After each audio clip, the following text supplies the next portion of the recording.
तो दोस्तों हमारी आज की कहानी एक वॉरियर की है जिसके पीछे लाखों लोग पड़े होते हैं क्योंकि वॉरियर के पास एक बुक होती है जिसका नाम होता है the feast of the condor. और आखिर इस बुक के अंदर क्या है ये देखने वाले हैं हम इसी वीडियो के अंदर। तो कहानी की स्टार्टिंग में हमें वॉरियर और उसके सामने एक फाइटर दिखाया जाता है। वॉरियर फाइटर के साथ लड़ने वाला होता है। दरअसल फाइटर यहाँ पर उस वॉरियर से उसी बुक को लेने के लिए आया हुआ था, लेकिन फाइटर यहाँ पर आने से पहले अपने मास्टर से भी मिला होता है। मास्टर उसे उस वॉरियर के सामने जाने से भी मना करता है, लेकिन इसके बाद भी वो फाइटर वॉरियर के साथ लड़ने के लिए यहाँ पर आया हुआ था। फाइटर का मास्टर ये कहता है कि तुम उस वॉरियर को नहीं खत्म कर पाओगे क्योंकि उस वॉरियर ने खुद को सालों साल पहाड़ों के अंदर बंद किया हुआ था। उसने खुद को ट्रेन किया और इस काबिल बना लिया था कि वो किसी भी मार्शल आर्ट को आसानी के साथ मात दे सकता है। लेकिन उस फाइटर के पास एक आईना होता है और यहाँ पर हमें ये भी पता चलता है कि वॉरियर को एक बीमारी होती है। उस बीमारी के मुताबिक जब भी आईना वॉरियर की आंखों के अंदर लगेगा तो वॉरियर को कुछ देर के लिए दिखना बंद हो जाएगा। लिहाजा वो फाइटर जैसे ही उस आईने को वॉरियर की आंखों के अंदर मारता है तो इसी के साथ वॉरियर को दिखना बंद हो जाता है। वो फाइटर वॉरियर को बुरी तरह पीटने लगता है, लेकिन आखिर में वो वॉरियर जैसे ही पानी के अंदर गिरता है तो उसे फिर से दिखना शुरू हो जाता है। वो यहाँ पर इस फाइटर को बुरी तरह पीटता है और फिर वहीं से निकलता है क्योंकि वॉरियर का सबसे बड़ा दुश्मन उसका भाई होता है। और यहाँ पर वॉरियर का मानना था कि शायद उसी के भाई ने उस फाइटर को इसके पीछे भेजा था, इसलिए वो अपने भाई को ढूंढने के लिए एक बाइक पर निकलता है। लेकिन रास्ते में वो एक जंगल के अंदर रुक जाता है जहाँ पर वो थोड़ी देर बैठता है और पीछे से एक आदमी उस पर हमला करता है। वो आदमी भी यहाँ पर उससे उसी बुक को मांग रहा होता है और आखिर में ये वॉरियर उस आदमी के साथ भी लड़ता है और उसे भी बुरी तरह मात दे देता है। अगले सीन के अंदर ही हम वॉरियर के भाई को देखते हैं जिसके पास उसका एक शिष्य आता है जिसका नाम कैरली होता है। वो शिष्य यहाँ पर अपने मास्टर से कहता है कि आपका भाई आपको ढूंढने के लिए एक बाइक पर निकला है, उसके पास वो बुक है और मैंने ये भी सुना है कि उसने उस बुक के 2 पेज सीख लिए हैं। तभी कैरली अपने मास्टर से ये भी कहता है कि अगर वो बुक आपके पास थी तो वॉरियर ने उसके 2 पेज कैसे सीखे। तो बदले में वॉरियर का भाई कहता है कि मेरे मास्टर ने जरूर उसकी एक कॉपी बनाई होगी, वो कॉपी वॉरियर के पास थी और इसी वजह से उसने ये 2 पेज सीखे होंगे। बदले में वॉरियर का भाई ये भी कहता है कि अगर तुम मेरे भाई को हरा दोगे तो तुम अकेले उस बुक के मालिक होगे, लेकिन अगर तुम उसे ना हरा पाए तो बदले में उसका मुकाबला मेरे साथ होगा।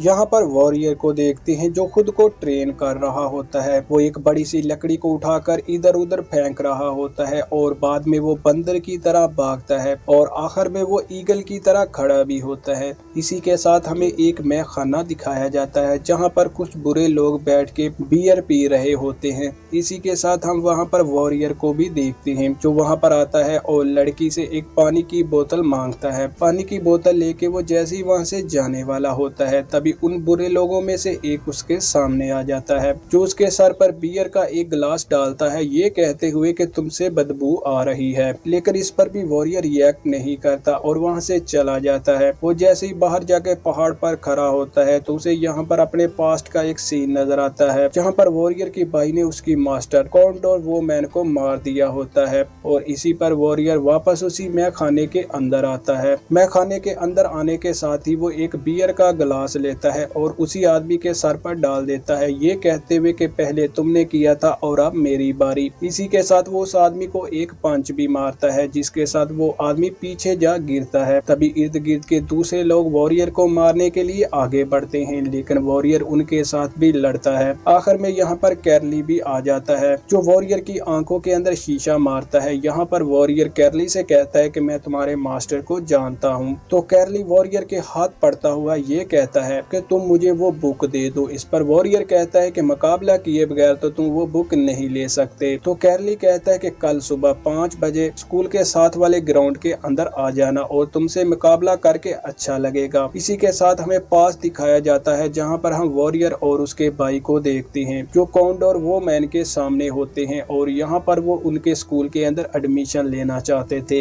लेकिन कॉन्डोर वो मैन वॉरियर को रख लेती है और उसके भाई को वहाँ से भेज देती है जहाँ पर वो शुरू के अंदर वॉरियर से बहुत सारे काम करवाती है जैसे कि लकड़ियाँ उठाना और और इसी तरह के और बहुत सारे काम। लेकिन जैसे ही 1 साल गुजर जाता है तो वो वॉरियर को ट्रेन करने लगती है, लेकिन दूर खड़ा वॉरियर का भाई भी ये ट्रेनिंग सीख रहा होता है। इसी के साथ हम कैरली को देखते हैं जो मार्शल आर्ट मास्टर के पास जाता है और यहाँ पर उसे चेतावनी देता है। मार्शल आर्ट का मास्टर बूढ़ा हो चुका था, लेकिन इसके बावजूद वो कैरली के साथ लड़ता है और आखिर में कैरली मास्टर को बुरी तरह पीटता है और बाद में उसका बैच उतारते हुए वहाँ से निकलता है। इधर हम वॉरियर को देखते हैं जिसे कॉन्डोर वोमैन अभी तक ट्रेन कर रही होती है। वो उसके दोनों पाँव को बांध देती है और हाथों के बल चलने का कहती है। वॉरियर और उसके साथी हाथों के बल चलते हुए पहाड़ पर चढ़ते हैं, जहाँ पर उनके गलों के अंदर जंजीरें डाल दी जाती है और बाद में 2 लकड़ियों के बीच फंसी हुई स्टिक को पार करना होता है। लेकिन पहले दाव के अंदर वॉरियर और उसके साथी इसमें नाकाम रहते हैं, लेकिन दिन बीतते सारी वॉरियर उसे भी पार कर लेता है। वॉरियर की लगन और मेहनत देखकर कॉन्डोर वोमैन उसे वो बुक भी दे देती है, ये कहते हुए कि ये बुक किसी भी इंसान के हाथ नहीं पढ़नी चाहिए। ये बुक इतनी खतरनाक है कि इसे पढ़ने के बाद एक आम आदमी भी किसी भी मार्शल आर्ट को आसानी के साथ हिरा सकता है। वो कहती है कि तुम अकेले ही एक ऐसे हकदार हो जिस पर मुझे पूरा भरोसा है और मैं ये बुक तुम्हारे सुपुर्द कर रही हूँ। इसके बाद कॉन्डोर वोमैन वॉरियर को कुछ ऐसे दाव पेच भी सिखाती है जिससे कि वो सभी दूसरे स्टूडेंट से बिल्कुल अलग हो जाता है। अब